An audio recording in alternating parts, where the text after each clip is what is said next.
पर भगवान विष्णु की कृपा सदैव बनी रहे। तो आज हम ज्येष्ठ अमावस्या की पौराणिक कथा सुनेंगे। तो कथा को पूरा सुनिएगा। इस कथा को सुनने से घर में सुख शांति और धन की बरकत होती है। तो कथा को पूरा जरूर सुनिएगा।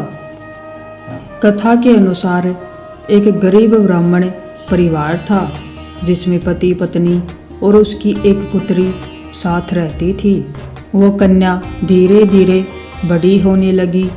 वो कन्या दिखने में बहुत सुंदर, संस्कारवान और गुणवान थी, लेकिन गरीब होने के कारण उसका विवाह नहीं हो पा रहा था। एक दिन उस गरीब ब्राह्मण के घर एक साधु महाराज पधारे। साधु उस कन्या की सेवा भाव से काफ़ी प्रसन्न हुए और उन्होंने कन्या को लंबी आयु का आशीर्वाद दिया। लेकिन साथ में साधु महाराज ने ये भी कहा कि इस कन्या के हाथ में विवाह रेखा नहीं है। तब ब्राह्मण पति पत्नी ने साधु से अपनी पुत्री का विवाह करने का उपाय पूछा। साधु महाराज ने कुछ देर विचार किया। इसके बाद अपनी अंतर्दृष्टि में ध्यान करके बताया कि यहाँ से कुछ ही दूरी पर एक गांव में सोना नाम की एक धोबिन महिला रहती है, जो बहुत ही संस्कार संपन्न और पति परायण है। यदि ये कन्या उस धोबिन की सच्चे दिल से सेवा करे और धोबिन महिला इसकी शादी में अपने मांग का सिंदूर लगा दे, तो इस कन्या का विवाह हो जाएगा। इस कन्या का वैधव्य योग मिट जाएगा। साधु महाराज की बात सुनकर ब्राह्मणी ने अपनी बेटी को धोबिन की सेवा करने के लिए भेज दिया। अगले दिन से ही कन्या सुबह उठकर उस धोबिन के घर जाकर उसके घर का सारा काम करके वापस लौट आई।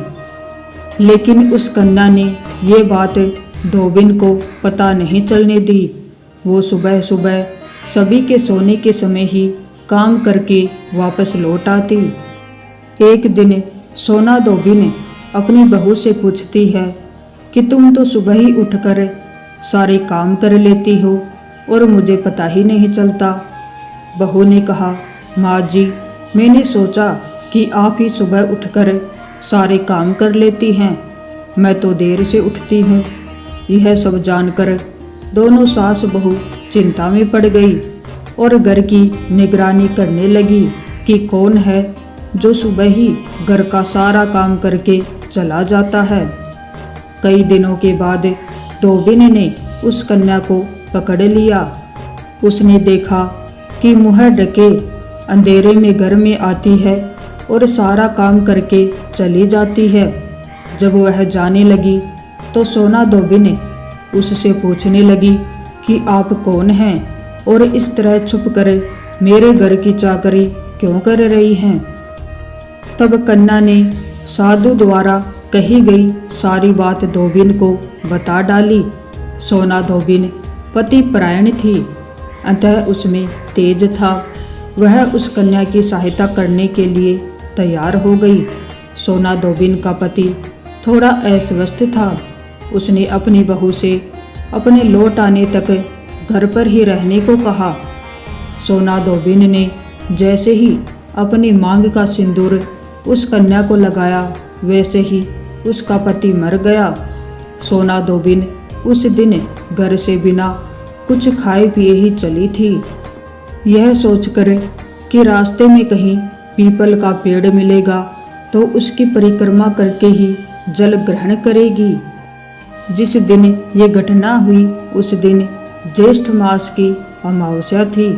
ब्राह्मण के घर मिले पूरे पकवान की जगह उस धोबिन ने ईंट के टुकड़ों से 108 बहुरी देकर 108 बार पीपल के पेड़ की परिक्रमा की और उसके बाद जल ग्रहण किया। ऐसा करते ही उसका पति जीवित हो उठा। तो ये थी ज्येष्ठ अमावस्या की पौराणिक कथा। अगर आपको ये कथा अच्छी लगी हो तो वीडियो को लाइक कीजिएगा और चैनल को